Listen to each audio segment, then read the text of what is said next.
Come on, dude. Let's go.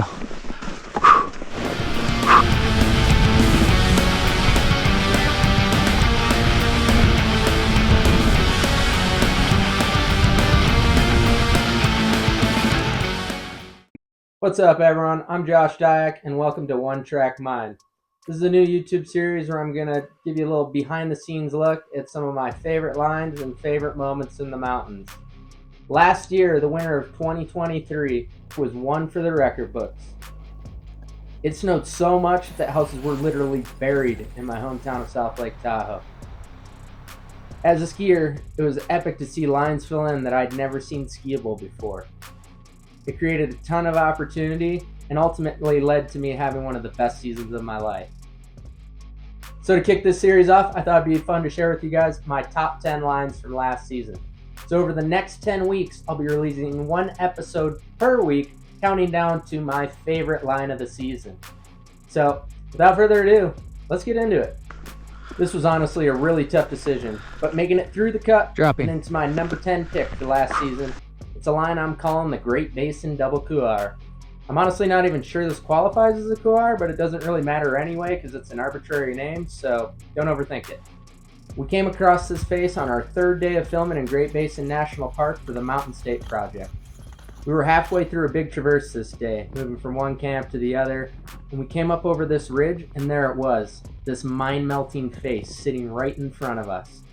As soon as we laid eyes on it, Trev and I were both frothing. The face was all lit up in the sun, had these sick spiny features on it and cliffs.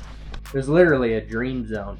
I remember there were some clouds on the horizon, so we quickly picked out lines, dropped off all of our camping gear, and we were hustling to get over to the lines. I was literally running to the peak like Skimo style, trying to get there before the clouds did. I'm frantically ripping my skins and trying to get all my gear on, and I click into my skis and the clouds just came and clagged right in on us. And I don't know what it is, but we seem to be cursed out there because every time we go to put skis on, it seems like the clouds roll in and just totally clag us out of our lines. It's pretty annoying. Shit. It just fully flagged in. Anyway, I think I stood on that line for an hour just waiting for a tiny sliver of light. Man, it's nerve-wracking. I'm just standing there for an hour trying to look down into my line. I can only see the first two turns.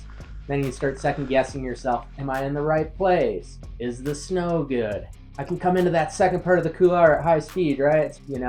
All these variables bouncing around in your head. And then it's is the sun even gonna pop out? And then it happens. It's this one last chaotic, panicked moment of stress where it's is the sun gonna hit the line? Are the cameras ready?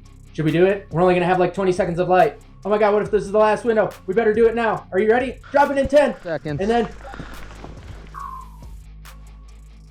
all the stress is gone. You're just in the moment, in the flow state, ripping down a mountain, and it's magic. Dropping. Come on, dude.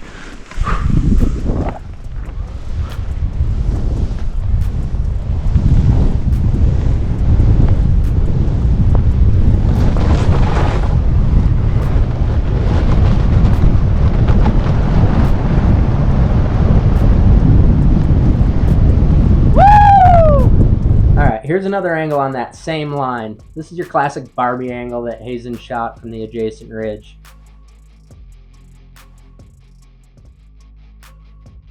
I think this angle gives a really good perspective at the speed I was carrying down this face.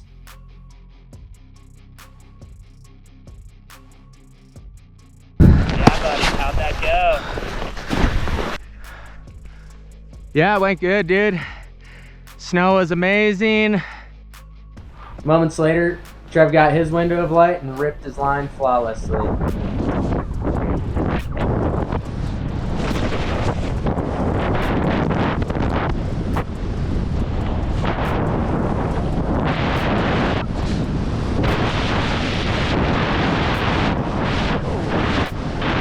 Yeah, buddy. We shared a quick high five at the bottom and then saddled up because we had a couple-hour walk to our next proposed camp. We got there just before sundown and set up our tents below this insane surf. We didn't know it at the time, but the next day would Probably be the best day of our season. Well, we just had an insanely long day.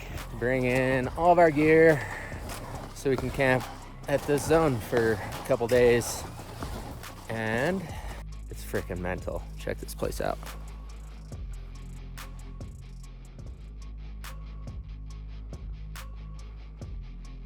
Thanks for watching, guys. I hope you enjoyed the episode, and don't forget to tune in next week for another episode of One Track Mind.